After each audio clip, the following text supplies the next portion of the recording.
नमस्कार, जय हिंद प्यारे साथियों। आप सभी लोगों का बहुत बहुत स्वागत है आपके अपने बिहार उत्कर्ष परिवार में। ये जो श्रृंखला हमने शुरू करी थी, उस श्रृंखला का भाग 2 आज आपको देखने के लिए मिल रहा है। इसमें हम बात करेंगे लोकनायक जेपी जयप्रकाश नारायण के बारे में, जिन्हें भारतीय स्वतंत्रता सेनानी, राजनेता और आंदोलनकारी के रूप में आपने अलग अलग पुस्तकों में पढ़ा होगा। आज हम उनके जीवन परिचय को मात्र कुछ मिनटों में एक बार डिस्कस करेंगे। प्रतियोगी परीक्षाओं के लिए तो महत्वपूर्ण है ही, इवन अगर हम देखें तो एक अलग भूमिका है इनकी हमारे जीवन में। अगर आप देखेंगे, अगर आप एक विद्यार्थी हैं, पढ़ाई कर रहे हैं, तो कहीं ना कहीं इनके बारे में आपको ज़रूर पता होना चाहिए। तो चलिए शुरू करते हैं आज हम जेपी जयप्रकाश नारायण साहब का जीवन परिचय।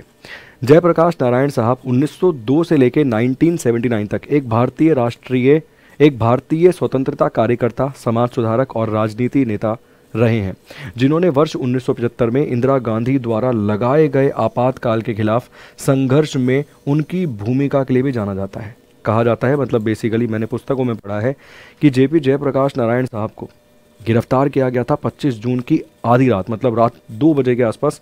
बेसिकली 26 हो जाएगी जब, तो 26-25 की आधी रात को मैं बात कर रहा हूँ। यहाँ पे रात 2 बजे उन्हें गिरफ्तार किया गया था दिल्ली में, यहीं विधानसभा के पास में। वो एक फ्लैट में रुके हुए थे और वहाँ उन्हें गिरफ्तार करके विधानसभा पुलिस स्टेशन में ही रखा गया था। ऐसा मैंने पढ़ा है, ठीक है ना। ऐसा मैंने पुस्तकों में, ऐसा मैंने किताब में पढ़ा है जब नेशनल इमरजेंसी को इम्प्लीमेंट किया गया। अगर हम बात करें उनके प्रारंभिक जीवन और शिक्षा के बारे में, तो 11 अक्टूबर 1902 को बिहार के सिताब दियारा में इनका जन्म आपको देखने के लिए मिल जाता है। पटना कॉलेज के बाद संयुक्त राज्य अमेरिका में अध्ययन किया इन्होंने, जहां वह समाजवादी और मार्क्सवादी विचारों से प्रभावित हुए थे। अगर मौका मिला इस श्रृंखला को पढ़ाने का और आगे लंबी पढ़ाने का, इस श्रृंखला को मौका मिला तो आपको मार्क्सवादी भी पढ़ाऊंगा। मतलब पहले इंडिया कवर करेंगे, फिर वर्ल्ड कवर करेंगे, और वर्ल्ड के भी जो महत्वपूर्ण कुछ लोग हैं ना, जैसे मार्क्सवादी हो गए, स्टालिन हो गए, इन लोगों के बारे में भी आपको पढ़ाना ज़रूर चाहूँगा। ठीक, तो जन्म कहाँ हुआ? बिहार में सिताब दियारा में इनका जन्म हुआ। तिथि क्या थी? 11 अक्टूबर 1902।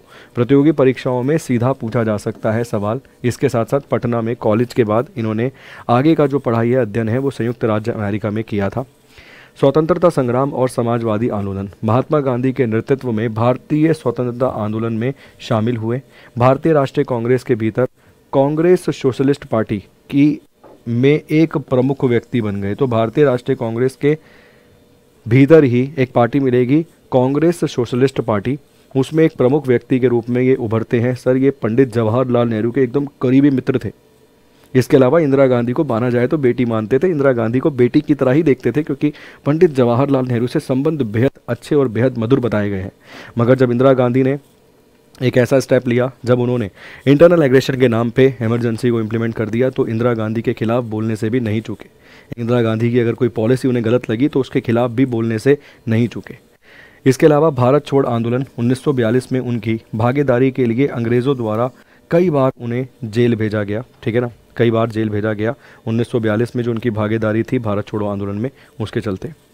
स्वतंत्रता के बाद योगदान, 1947 के बाद उन्होंने सक्रिय राजनीति छोड़ दी और विनोबा भावे से प्रेरित होकर स्वदेव, स्वशासन और ग्रामीण उत्थान पर ध्यान केंद्रित किया था। समाजवाद की वकालत की, लेकिन बाद में कांग्रेस पार्टी की नीतियों से खुद को दूर कर लिया। मैं वही बता रहा हूँ ना, स्टार्टिंग में अगर देखेंगे तो पंडित जवाहरलाल नेहरू और जेपी जयप्रकाश नारायण घनिष्ठ मित्र बताए गए हैं। उसके बाद कुछ नीतियाँ ऐसी दिखती हैं कांग्रेस पार्टी की, जिसके चलते ये दूरी बनाते हैं कांग्रेस पार्टी से। आपातकाल में भूमिका, अगर हम बात करें तो जेपी जयप्रकाश नारायण साहब की आपातकाल में क्या भूमिका थी? इंदिरा गांधी सरकार के खिलाफ संपूर्ण क्रांति आंदोलन का नेतृत्व किया। आपातकाल 1975 से 77 के दौरान गिरफ्तार किए गए, जिससे वह प्रतिरोध के प्रतीक बन गए। विपक्षी दलों को एकजुट करने की मदद की, जिससे जनता पार्टी का गठन हुआ, जिसने 1977 में कांग्रेस को हराया। तो मैंने कहा भाई, एक प्रतिरोध के यहाँ पर प्रतीक के रूप में नजर आएंगे। इन्हें जब गिरफ्तार किया गया तो आप समझ सकते हैं कि जो अलग अलग नेता आपको दिखते हैं, वो सब एकजुट एक पार्टी के रूप में एक साथ आके खड़े हो गए। बेसिकली आप सभी लोग आज नीतीश बाबू, मतलब लालू प्रसाद यादव जी, इसके अलावा एक बड़े ज़बरदस्त पासवान साहब, पासवान साहब की यहाँ पे बात कर रहा हूँ, चिराग पासवान के पिता की यहाँ पर मैं बात कर रहा हूँ, ठीक है ना। ये तीनों ही एक तरीके से आप मान लीजिए नौजवान हुआ करते थे जब ये क्रांति आपको देखने के लिए मिलती है, संपूर्ण क्रांति। तो जेपी जयप्रकाश नारायण ने जब क्रांति निकाली, या बेसिकली उनके ही समय पर ये उभर कर आज आप देखते हैं इतने बड़े नेता बने हैं। तीनों की ही अगर मैं बात करूं, पासवान साहब तो इस दुनिया को अलविदा कह चुके हैं, मगर उनके बेटे चिराग पासवान आप जानते हैं कि बिहार में एक बड़े चेहरे के रूप में उभर कर आए हैं। इस बार लोकसभा में उनकी पार्टी ने बेहद कमाल भी करके दिखाया है और इस समय अगर आप देखेंगे तो खाद्य मंत्रालय को संभाल रहे हैं चिराग पासवान। ठीक, इसके साथ साथ अगर हम बात करें मृत्यु और विरासत, 8 अक्टूबर 1979 को निधन हुआ। लोकतंत्र, समाजवाद और सामाजिक न्याय के प्रति आजीवन प्रतिबद्धता के लिए उन्हें लोकनायक के नाम से जाना गया, मतलब उन्हें लोगों के नेता के रूप में आज भी याद किया जाता है। जयप्रकाश नारायण हवाई अड्डा जो पटना एयरपोर्ट है उसे जेपी जयप्रकाश नारायण हवाई अड्डे के रूप में हम जानते हैं। जेपी विश्वविद्यालय जैसे संस्थानों का नाम उनके नाम पर रखा गया, उनके सम्मान में उनके नाम पर रखा गया। अगर और हम जानें तो जेपी जयप्रकाश नारायण के कुछ अतिरिक्त विवरण के बारे में हम जानते हैं। परिवार पृष्ठभूमि को यहाँ देखते हैं। पिता हरसू दयाल एक सरकारी अधिकारी थे। माँ फूल रानी देवी जीवन साथी, प्रभावती देवी महात्मा गांधी की अनुयायी और एक सामाजिक कार्यकर्ता थी। कोई संतान नहीं थी सर, इसलिए अगर आप देखेंगे तो आपने नहीं सुना होगा कि जेपी जयप्रकाश नारायण के बेटे या उनके वंशज आपको नजर आते हैं राजनीति में, क्योंकि उनका कोई संतान नहीं थी, उनका कोई बेटा या बेटी नहीं थी। आगे अगर हम देखें तो जयप्रकाश नारायण के द्वारा लिखी गई कुछ महत्वपूर्ण पुस्तकें डायरेक्ट आती है सर एग्जाम में, एकदम डायरेक्ट। आप बिहार की प्रतियोगी परीक्षाओं की तैयारी कर रहे हो, आप रेलवे की तैयारी कर रहे हो, एसएससी की तैयारी कर रहे हो, डायरेक्ट पुस्तकें पूछी जाती है। ठीक, तो समाजवाद क्यों, वाई सोशलिज्म, इनकी पुस्तक मिल जाएगी। जेल डायरी, जेल में बिताए गए समय के ऊपर लिखी गई किताब। संपूर्ण क्रांति, राजनीतिक और सामाजिक परिवर्तन के लिए उनके दर्शन पर चर्चा करता है। ये पुस्तकें उनकी मिल जाएंगी। उनके बारे में लिखी गई पुस्तकें, जयप्रकाश नारायण के बारे में लिखी गई पुस्तकें, ये उनके द्वारा लिखी गई पुस्तकें थी, ये उनके बारे में लिखी गई पुस्तकें हैं।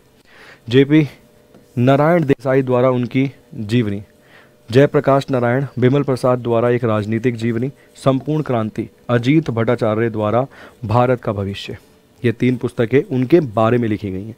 ठीक, इसके साथ साथ पुरस्कार, वह सम्मान जिनसे उन्हें सम्मानित किया गया। वर्ष 1999 में उन्हें भारत के सर्वोच्च सम्मान भारत रत्न से सम्मानित किया गया। मरणोपरांत आफ्टर डेथ उन्हें यह पुरस्कार दिया गया। और वर्ष 1965 में एशिया का नोबेल पुरस्कार कहा जाने वाला रेमन मैग्सेसे पुरस्कार से भी उन्हें सम्मानित किया गया। सार्वजनिक सेवा में उनके योगदान के लिए हम उन्हें आज भी याद करते हैं। उन्होंने जो एक दिशा हमें दिखाई है उस पर आज भी चलने का हम प्रयास करते हैं और बेहद ही बेहतरीन व्यक्ति आपको मिलते हैं भारत और बिहार के संबंध में। इसके अलावा अगर आप बिहार में प्रतियोगी परीक्षाओं की तैयारी कर रहे हैं और बनना चाहते हैं दरोगा, सपना आपने देखा है दरोगा बनने का, तो हमारा बिहार दरोगा 2.0 आपको बैच मिल जाता है सब इंस्पेक्टर के लिए। अभी यहाँ पर आपको बहुत ज़बरदस्त बेहतरीन 300 रुपये का एक्स्ट्रा डिस्काउंट देखने के लिए मिल रहा है। BSI 300 कोड का इस्तेमाल करने पर, किसका इस्तेमाल करने पर, BSI 300 कोड का इस्तेमाल करने पर आपको ये कोर्स अभी मात्र 700 रुपये में मिल रहा है। इसकी क्लासेस शुरू हो जाएंगी अपनी 20 फरवरी से। 600 घंटे से अधिक यहाँ पर क्लासेस आपको देखने के लिए मिलेंगी। नोट्स, इसके अलावा आपको लाइव रिकॉर्डेड लेक्चर, क्लास की PDF, ई नोट्स, टेस्ट, ये सब यहाँ पर आपको मुहैया करवाए जाएंगे, प्रोवाइड करवाए जाएंगे। ठीक है, अगली कौन सी आप चाहते हैं जीवनी, कमेंट करके ज़रूर बताइएगा। और ये वाली जीवनी आपको कैसी लगी, प्लीज़ इसके बारे में भी अपनी राय ज़रूर दीजिएगा, क्योंकि आपकी राय से ही मैं और बेहतर कर पाऊँगा। मैं मानता हूँ कि मैंने बहुत बेहतर अगर जीवन में किया है, हमेशा ही पढ़ाने का प्रयास अच्छा किया, बट अगर मान लीजिए कुछ एक आधा पॉइंट मैंने मिस किया हो तो मैं उम्मीद करता हूँ आप कमेंट बॉक्स में कमेंट करके उसका विवरण ज़रूर देंगे। और साथ के साथ मैं ज़रूर जानना चाहूँगा कि अगली जीवनी इस श्रृंखला में आप किन की चाहते हैं। Thank you so much, God bless you.